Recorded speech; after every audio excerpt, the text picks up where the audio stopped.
You've been counting reps that don't count, probably because no one gave you the right standard, and without it, every session you complete builds bad habits, not the strength you're actually capable of. In this video, I'm going to show you what a clean rep looks like on the pull-up and the dip, the kings of upper body strength, the foundation of calisthenics.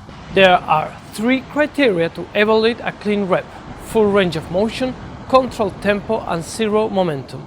In this video, I'll break down each one for the pull-up and the dip. Before we start, like this video, subscribe to the channel, and make sure you stay until the end.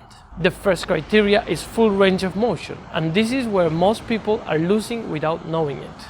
On the ring pull-up, most common mistake is not bringing the chin completely over the hands at the top, usually because there isn't enough strength yet to finish the rep cleanly. So what happens is people start adding incomplete reps to the set, and what they don't realize is that this doesn't help them get stronger.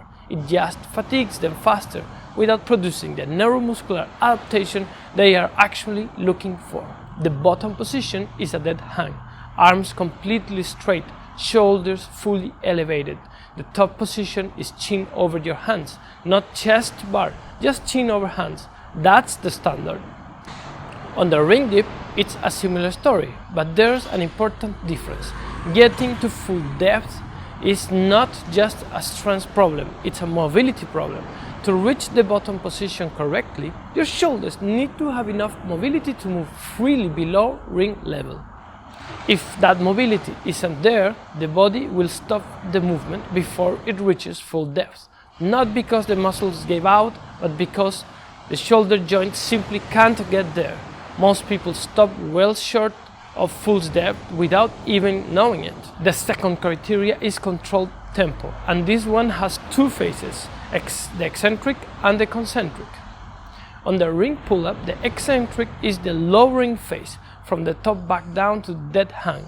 The concentric is the pulling phase, from dead hang up to chin over hands. Most people drop through the eccentric without any control. And that's exactly where they lose the most valuable part of the rep. The eccentric is where tendon strength is built, where joint stability develops, where the shoulder and elbow learn to handle load through the full range. 3 seconds down, all the way back to dead hang with arms completely straight.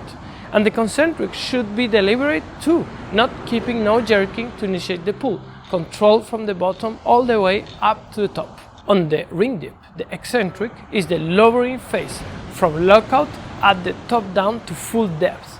The concentric is the pressing phase, from the full depth back up to lockout. 3 seconds down, on the eccentric, shoulders to the top of the ring, elbows past 90 degrees.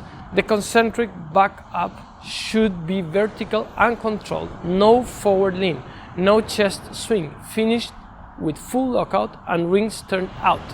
The deep eccentric loads the pec, the tricep, and the anterior shoulder through the complete range, and that loading is what builds the stability to protect the joint as the work gets heavier. Skip the eccentric on the dip or on the pull, and you're building an unstable foundation. 3 seconds down, control up on every rep, on both movements. That's the standard. The third criteria is zero momentum. No keeping, no swinging, no using your hips or torso to help complete the rep. On the ring pull-up, if your body generates momentum to get past the sticking point, the muscles are not doing the work. You are compensating for strength you haven't built yet, and the rings make this honest. Any swing and the rings will drift. You will feel immediately. You can't hide momentum on rings the way you can on a bar. On the ring dip, the most common one is the bounce at the bottom.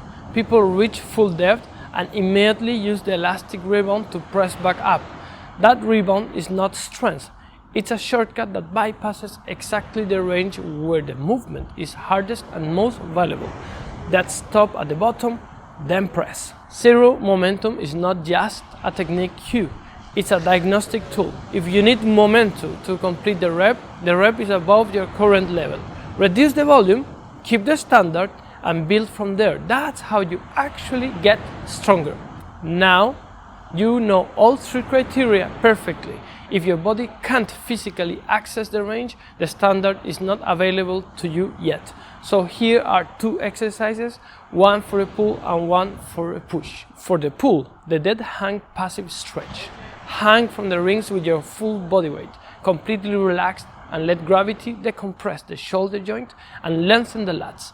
30 seconds. This opens the bottom position of the pull-up so your shoulders can reach full elevation without restriction. If you skip this, the starting position of every rep is already compromised. For the push, the German hang, set the rings at the hip height.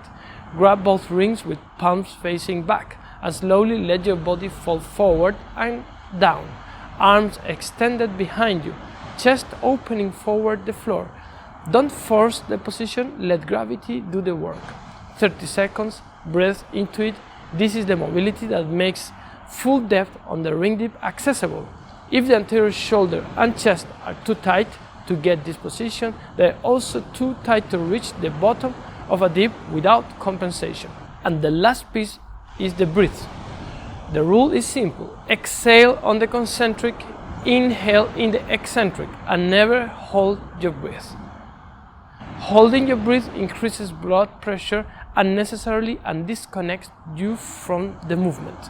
The moment you lose the breath pattern, tension leaves the body and form breaks down. This is not yoga concept added to calisthenics, it's a technical rule. Controlled breath is what keeps the standard intact when the set gets hard.